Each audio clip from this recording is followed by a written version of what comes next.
Snowfall impacts bottom line for businesses and Olympians. Park City, Utah, app. It's no stretch to say that snow is the key to success for Jon Lillis. The reigning world champion in aerial skiing is also a restaurant owner in Park City, and business at his hot pot eatery increases by more than 100% when nearby ski resorts are open.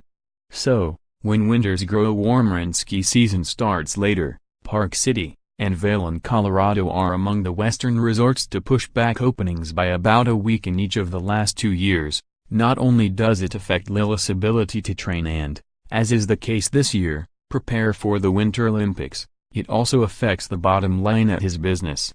"We expect to do 70% of our annual revenue while the ski resorts are open," Lillis said.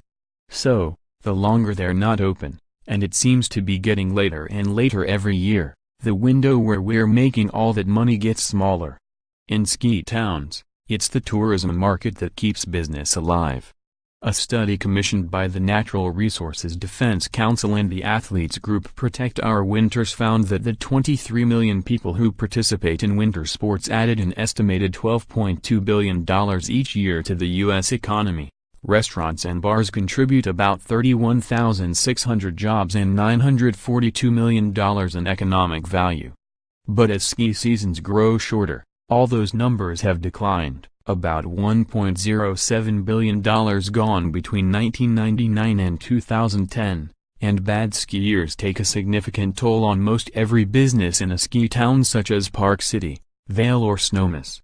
In Colorado, the NRDC found that low snow winters caused an 8% decline in skier visits, which resulted in a $154 million decrease in revenue. Under a worst-case scenario, where winter temperatures increase 4 to 10 degrees by the end of the century, the NRDC predicts snow depths in the American West could decline between 25 to 100%, and the length of the snow season in the Northeast could be cut in half. One troubling sign this season: a late autumn warm spell across the country left only 3.5% of the 48 contiguous states with snow cover on November 26, the lowest that figure has been since record-keeping began in 2003. If ski resorts can't stay open for a certain number of days per year, then there's a chance the skiing sport won't be around in 20 years, Lillis said. Lillis bought the Park City restaurant in hopes of expanding to other ski resorts.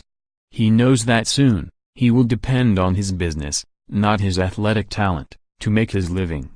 In October, he saw firsthand how climate change impacts his current day job.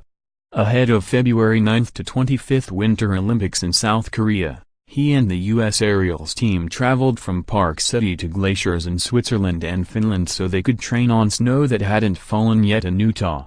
"It definitely has become harder to train early season in the United States," Lillis said in an interview in Switzerland in October.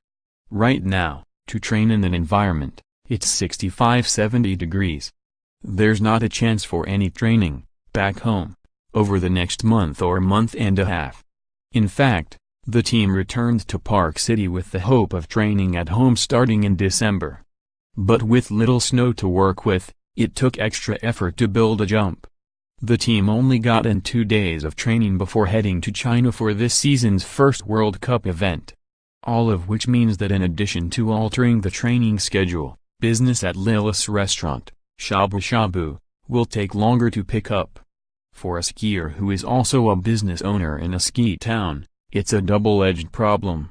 If enough ski resorts close, if there aren't enough days in the year to ski, if ski companies are going out of business, it's all related to there being enough snow in the winter to have these things available to people, Lillis said. "It does worry me that won't be around." _App Sports writer Jon Lester contributed.